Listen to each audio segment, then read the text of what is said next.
Bank of Commerce 1938. So importante sa kay Pilipino na ang tagiya sa kapital. Pilipino na dili na puro foreign bitaw, Filipino na gud kay ang mga Pilipino na ang tagiya ni nga bangko. So for example, imbis foreign nga owners ang mag-control sa bangko, mas ang mga Pilipino na ang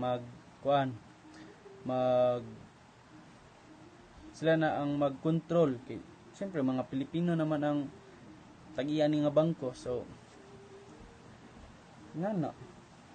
nice. So good day everyone. Today I will discuss the history of Philippine banking during two important periods, the Japanese era and the post-war era. These periods greatly influenced the development of the Philippine financial system. Banking plays a significant role in economic growth because it manages money, supports businesses, and help maintain financial stability. However, war and foreign occupation caused major changes in banking operation in the Philippines. So first, Philippine banking, the Japanese era. During the Japanese occupation, only Filipino and Japanese-owned banks were allowed to operate. The Southern Development Bank opened a branch in Manila in 1942, acting as the fiscal agent of the Japanese government in the Philippines. So, kani siya nga era is, during the Japanese era, banking in the Philippines ay limited lang. So, ang many banks were for daghan banks ani ang forced to close tungod sa war. So, only Japanese and Filipino banks lang ang allowed na mag-operate ng mga banks. So, in 1942, the Southern Development Bank opened in Manila. So this bank ay ang nag-use is Japanese government para mo-handle ang money. So kanipod siya nga era, ang Japanese era is ang mga bangko ani kay di siya go work properly. Anda yun. Ang money ani nga era ang kwarta is nawadaan og value. Busa ang kanang mga tao dili sad sila ga na wala na pud sila og fast sa kwarta o sa mga bangko ani nga era. So next, the post-war era. Reopening and rehabilitation. Executive Order 96 invalidated Japanese occupation deposits, while Executive Order 48 paved the way for the reopening of pre-war banks. So, sa kanina era is after the World War II, daghan mong bangko ang nisirado o nakadaot. Then, the government canceled Japanese era money. So, because it was no longer valid.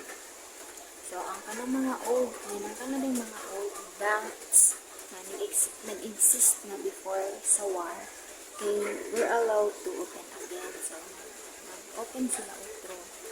Human sa war, kani nga era kag post-war era. So, this helped people trust bank again and slowly fix the economy. So next, Central Banking Act. So in 1949, the government made a law called the Central Bank Act. So, gani nga era, in 1949 nag-made sila og law na gitawag Central Banking Act. So, kani siya nga law kay gihimo siya sa Central Bank of the Philippines. So, kaning Central Bank kay ga-control pud sila money and check banks. So, kani siya nga law is maka-help siya to prevent problem like too much money or bank failure. So, next is Central Bank of the Philippines. The Central Bank became stronger and more important. So, kani siya ang Central Bank of the Philippines. Mao ni siya ang watch over sa tanan bangko sa Pilipinas. ga-make sure po ni siya nga ang money is stable and safe. So this keeps the Philippine banking system organized and secure. Hi, I am Asnaira Iansari and I'm gonna discuss the Philippine banking today. So, first is New Central Bank Act, Republic Act number 7653 in 1993. So, ang New Central Bank Act is mo ni ang balaod or law nga natukod nila ang Bangko Sentral ng Pilipinas. So, Bangko Sentral ng Pilipinas or BSP. So, ang Bangko Sentral ng Pilipinas is mauni sila ang mauni ang bangko nga gadala or gahawid sa kwarta sa Pilipinas. O sila pod ang ga-control sa kadaghan sa kwarta nga nakapalibot sa ato ang nasod diri sa Pilipinas. So sila na gahawid, sila na gadala sa kwarta diri sa Pilipinas. E-banking. So, e-banking also known as a electronic banking. So, tungod karon sa technology is masayo na ang atong paggamit karon sa bangko pinaagi sa e-banking. So, makagamit ta sa bangko gamit ang cellphone, internet, or ATM. So, pwede ta ni makapadala og kwarta, makabayad og mga bills, or pwede sad nato tan-awon ang atong account bisag dili nakagaadto og bangko kay tungod sa e-banking. So mas dali ra niya or mas sayon ra ang atong trabaho tungod sa e-banking. So providing banking services through electronic channels. So lastly is ang General Banking Law, Republic Act number 8791 in 2000. So kaninga balaod or kaninga law is nagbutang sila og kanang patakaran nga sundon sa mga bangko. So ilaning gito yun ni para maprotektahan nila ang kwarta sa mga depositor o masiguro nga limpyo ang pagpadagan sa mga bangko. So that's all. So, good afternoon everyone. I will continue the part which is I will discuss about the Republic Act 8791. So what is Republic Act 8791? It is a law that regulates banks in the Philippines. It sets the rule on how banks should operate, how they are supervised, and how they protect depositors' money. Its main purpose is to make the Philippines banking system. So there are four: safe, stable, trustworthy, aligned with global banking standards. These laws apply to, which is 5, commercial banks, thrift banks, rural banks, cooperative banks, and other financial institutions supervised by the central bank. It replaced the old banking law to modernize the system. So there was a history of the Republic Act 8791. Before 2000, the Philippines used older banking laws that were already outdated. The Asian financial crisis in 1997 to 1998 showed weaknesses in many banks across Asia. Because of this crisis, the Philippines government decided to strengthen banking regulations to avoid failures and protect the economy.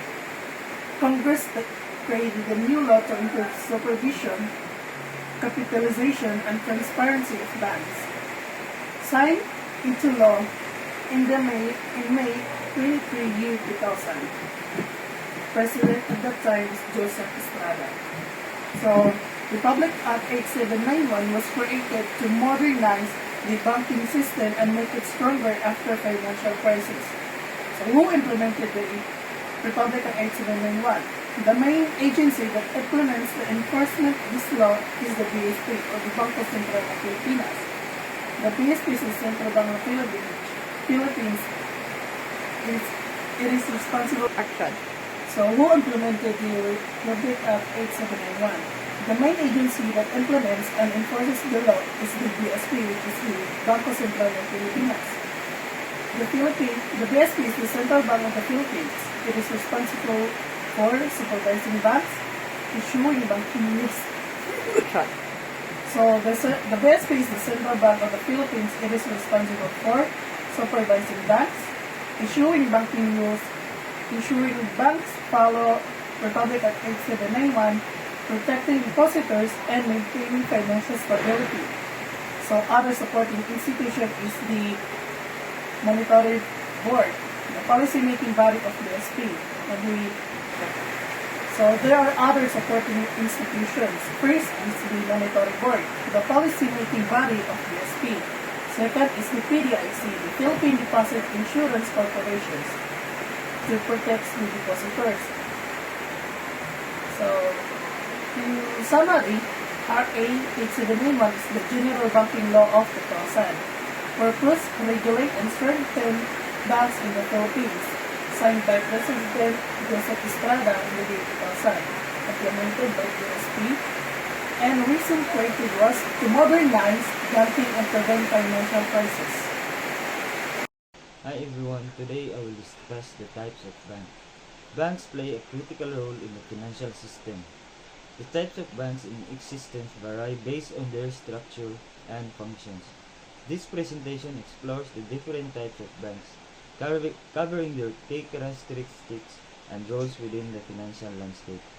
So first, what is bank? So most of us is kabalo na mga sa ang bank. A bank is a financial institution that is licensed to accept checking and savings deposit and make loans. So, muning dili ka magkuan deposit o kana maghimo og loan. So, ang nature sa bank is banks makes money out of other people's money. So, ang bangko is ga-earn sila og profit through sa porta sa mga tao. So, mo to ilang nature. So, there are two types of bank ownership. First is ang publicly owned. Organized by the state, may have minimal private ownership.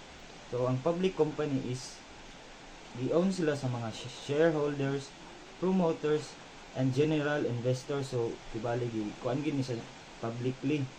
So, sa privately owned naman, organized and capitalized by private citizens for their profit. So, mo to ang sa private is kanang mga private citizens ragid, mga private investors, mga management ug ang mga founders.